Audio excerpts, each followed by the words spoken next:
Então vamos entrar no Ó, tema. Vamos entrar no vamos tema lá. hoje da igreja. A primeira pergunta, Tony.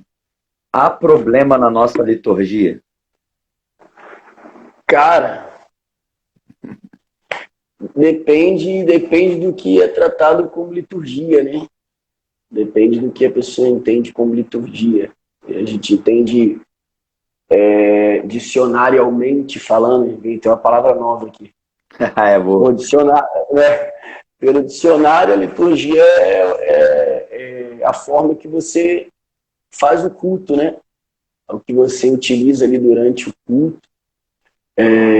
E aí, assim, eu acho que para a gente analisar algum tipo de problema na nossa liturgia, a gente precisava entender o que é culto, né? Qual é a definição de culto? Eu acho que a partir da definição de culto você pode dizer se há algum problema ou não na nossa liturgia. Porque a partir do que você define como culto, e aí define biblicamente como culto, você define então como ele vai ser realizado. Isso aí. Eu acho que o nosso grande problema hoje é o conceito sobre culto. Qual é Perfeito. o nosso conceito sobre culto? Aí, não tendo um conceito bíblico sobre culto, aí nós teremos aí Problema. uns problemas aí bem sérios na nossa É, liturgia, era até, com certeza. era até bom você falar um texto, né? Que eu acho que você já. Acho que está ligado a isso. Não sei se você já tinha pensado nesse texto. Mas hoje à tarde, quando eu estava pensando em algo para abordar para você falar, é o texto de Romanos 12, né? É a racionalidade do culto, né? Exatamente. Acho que o Exatamente. problema da liturgia é quando o culto perde a racionalidade, né? Sim, e outra coisa, cara, na verdade, como a gente abordou no início, você tem duas visões de culto, né? Vou usar essa expressão, de repente não é a correta, mas eu vou usar essa para ser mais claro. Você tem duas expressões sobre culto. A primeira ideia de culto é a ideia de Romanos 12, é a apresentação do corpo. É o culto que não começa na oração de joelhos e não termina depois da bênção apostólica. É o culto com a vida. É o culto como o teu comportamento diário. Então, esse culto é o de Romanos 12, é o culto racional. É o culto que eu não dependo do lugar. É o culto que eu. Por exemplo, vou dar um exemplo aqui bem, bem superficial. Nós temos implantado em nós uma cultura tão grande de culto e lugar que as pessoas dizem assim: eu vou ao culto, Isso aí. entende? Pô, a gente não vai ao culto, a Leva, né? gente presta culto, a É. gente leva culto, a gente presta culto. Então, assim, quem vai ao culto nem sabe o que é culto, entende? Porque ele Ó, fixou que a ideia de culto está presa a um lugar. Então, assim, eu não vou ao culto, eu vou à igreja. O culto não é o lugar onde eu estou indo, o culto é o que eu estou disposto a entregar. E aí isso aí depende do lugar. Então, Romanos 12 ele define o culto como no corpo, algo racional. É o meu comportamento diário. Então, a princípio, isso é culto, o meu comportamento diário, de Romanos 12, né? Então, assim, quando a minha mente, a minha racionalidade entende que o meu corpo presta um culto, qual é a liturgia? Qual é a medir isso, né? liturgia? Exatamente. Entendeu? Então, assim, a racionalidade do culto está a entender que o culto é prestado no meu corpo. Isso. Então, uma vez que eu entendo de forma racional que o culto é prestado no meu comportamento diário, eu preciso entender como eu tenho praticado esse culto. Aí entra a liturgia. E aí Paulo ensina como é a liturgia do culto no corpo. Sacrifício santo, vivo e agradável a Deus. Então essa é a liturgia do culto no corpo. Uma vida de santificação, uma vida de sacrifício, uma vida que agrade a Deus. A partir do momento que a minha vida, como culto, segue essa liturgia de santidade, sacrifício Perfeito. e com desejo de agradar a Deus, com desejo de agradar a Deus, eu independo do lugar. É isso. Então, assim, eu penso que parte da liturgia, parte da ideia, primeiro, de que É o o culto, culto é o praticado. culto como um indivíduo, né? Exato, o culto como comportamento. Isso aí. Então, parte do princípio de entender que o culto é comportamento. Aí a liturgia que envolve esse culto comportamental, vamos chamar assim, esse culto comportamental, a partir do momento que eu entendo, aí é a ideia do culto racional. A partir do momento que eu entendo que o culto é prestado pelo meu comportamento, e eu entro na liturgia desse culto, que é sacrifício, santidade, desejo de agradar a Deus, uma mente renovada, pô, mano, aí o culto congregacional, O coletivo, certo? o coletivo, pô, vai fluir perfeitamente. Então, assim, eu posso dizer que, vamos lá, desse ponto de vista interessante, muito bem, muito top isso aí que você falou. Então, assim, o problema do coletivo começa no problema do indivíduo. Sim. Então, quando o individual, o eu, tem problema de levar o coletivo um culto, o corpo em si, porque assim, desse ponto eu quero que você fale, acho que você vai falar um pouco do ponto 2 do culto litúrgico no contexto mesmo de organização. Uhum. Você sabe muito bem do que eu vou falar. A gente vai pregar em alguns lugares que há uma certa vergonha alheia, um constrangimento que a gente não sabe onde enfia a cara aqui. O que eu faço? Porque há uma desorganização, uma falta de liturgia, não uma liturgia engessada, mas uma liturgia que vai dar sentido ao culto, que vai fazer o culto. E desse ponto, você tem muito mais bagagem, experiência do que eu em alguns lugares você foi. Onde você acha que é ali que...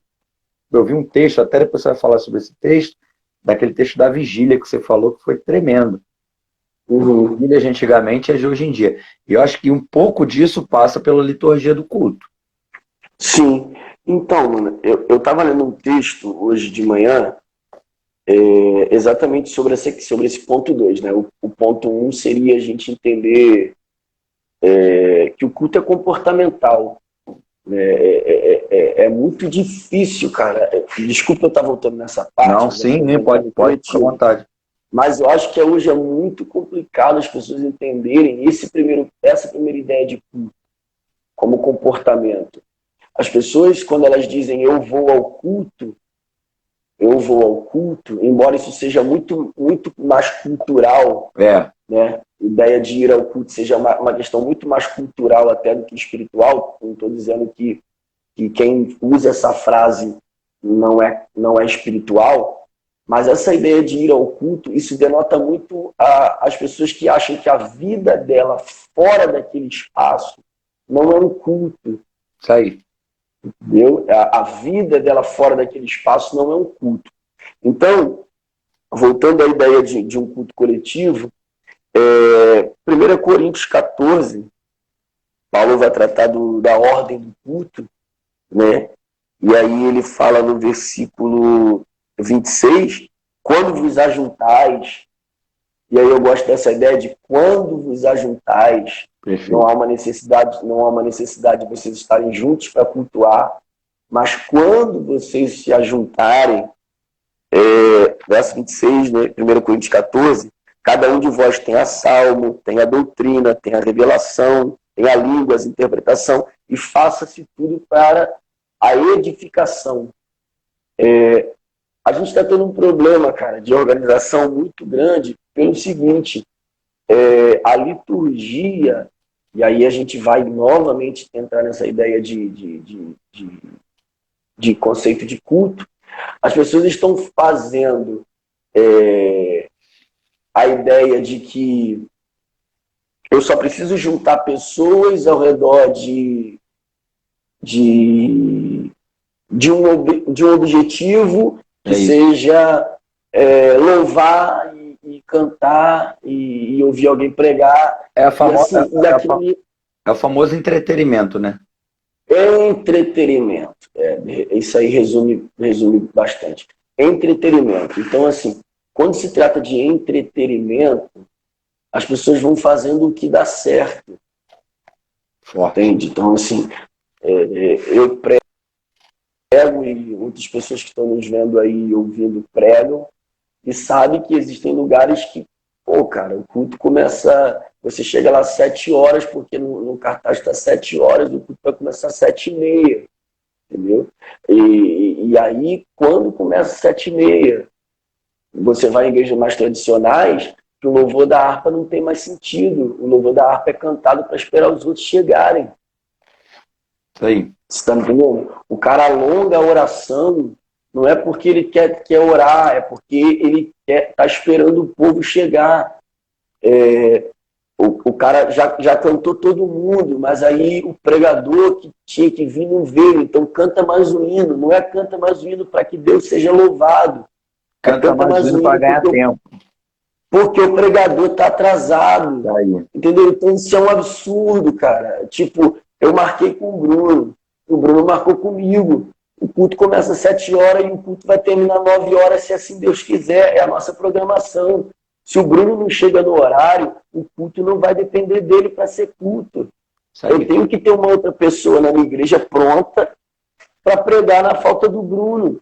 E é aí onde a gente começa a ter problema. Por quê? Porque a gente briga em relação a estrelismo que arrebentou com a nossa liturgia, mas é a gente que está criando isso. No dia que o pregador chegar às 8h40 na tua igreja e ele já tiver outro pregador pregando, ele não vai fazer mais isso lá, irmão. Verdade.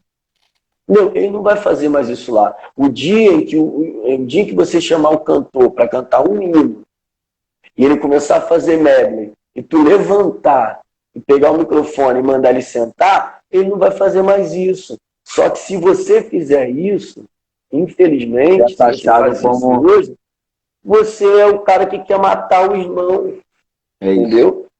E assim, e aí o texto de Paulo diz isso, que Deus não é um Deus de confusão, mas é uma confusão tão grande e que você não vê nenhuma manifestação de autoridade de quem está à frente do culto, da reunião.